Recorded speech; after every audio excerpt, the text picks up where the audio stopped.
오늘 세계 속 한국은 미소가 아름다운 나라 태국으로 떠나봅니다. 우리나라와 태국은 탄탄한 유대 관계를 바탕으로 최근 협력의 범위를 넓혀나가고 있는데요. 박용민 주 태국 대사 연결해 자세한 이야기 알아보겠습니다. 대사님 안녕하세요. 네, 안녕하십니까? 네, 반갑습니다.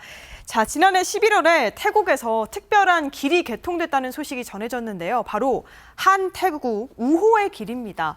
어떤 길인지 어떤 의미가 있는지 소개해 주시죠. 네, 그렇습니다. 카오야이 국립공원은 방콕에서 차를 몰고 2시간쯤 북쪽으로 가는 거리에 있습니다. 이곳은 태국 최초의 국립공원이자 태국인들이 자랑스러워하는 유네스코 세계 자연유산입니다.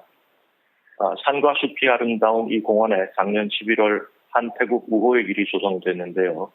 이 탐방로는 미국, 스위스, 독일, 캐나다에 이어서 5번째로 카오야이 국립공원에 개설된 아시아 국가 최초의 우호의 길입니다.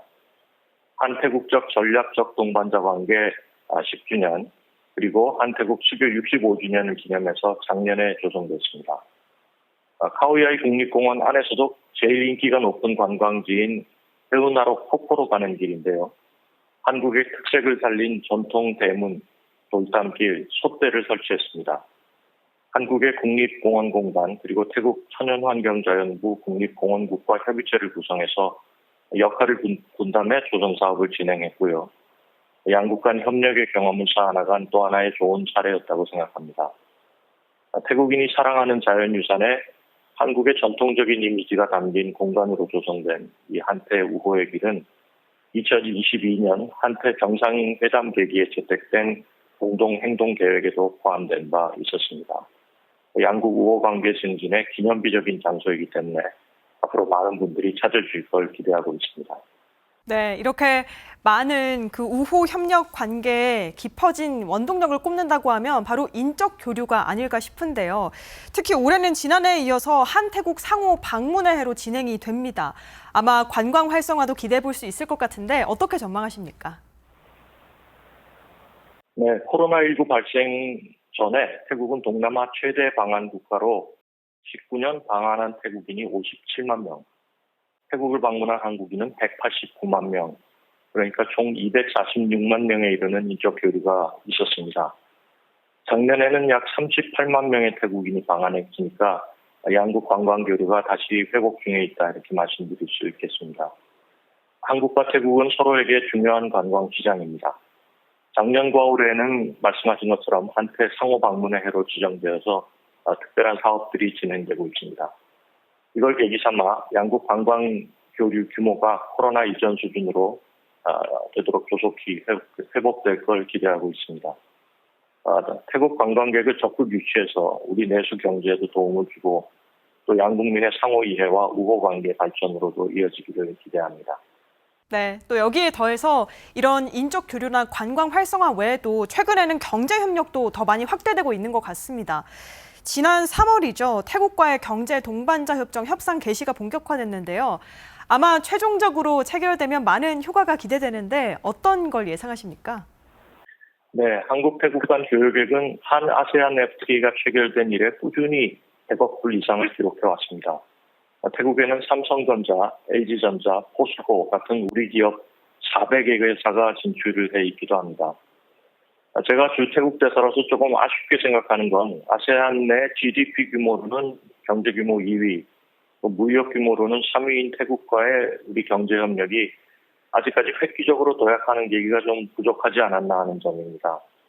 그런 의미에서 올해부터 추진되는 한태 경제 동반자 협정은 양국 간 경제 통상 협력 강화는 물론 양국 간 전반적인 관계에도 좋은 영향을 미칠 것으로 믿고 있습니다.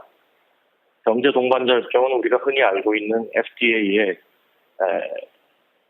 다른 경제 협력 요소를 추가한 이를테면 FTA 플러스라고 생각하시면 되겠습니다.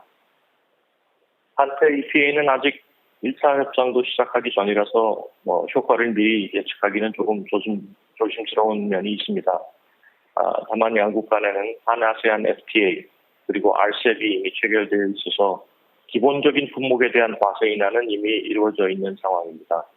그러니까 이번 FTA를 포함하는 EPA에서는 지금까지 자국 산업 보호를 위해서 관세를 인하하지 못했던 품목들에서 추가적인 협상이 있을 걸로 예상됩니다.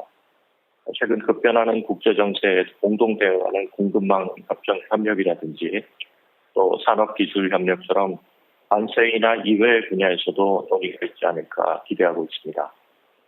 물론 모든 협상은 기브 앤 테이크 방식으로 이루어지고요. 여러 관계부처로 구성된 정부 협상단이 협상에 임하게 될 것이기 때문에 구체적인 기대 효과는 앞으로 협상 과정과 결과를 지켜봐야 하겠습니다. 다만 지금 분명하게 말씀드릴 수 있는 건 양국 간 EPA 체결을 통해서 한국과 태국의 소비자 선택권이 확대될 거라는 점, 그리고 두 나라가 더 지금보다 가까워질 것이라는 점입니다. 네, 이렇게 한국과 태국의 심리적 그리고 실제로 경제적 거리 점점 더 가까워지고 있는데요. 태국은 우리의 오랜 우방이자 또 아세안의 중요한 파트너국입니다.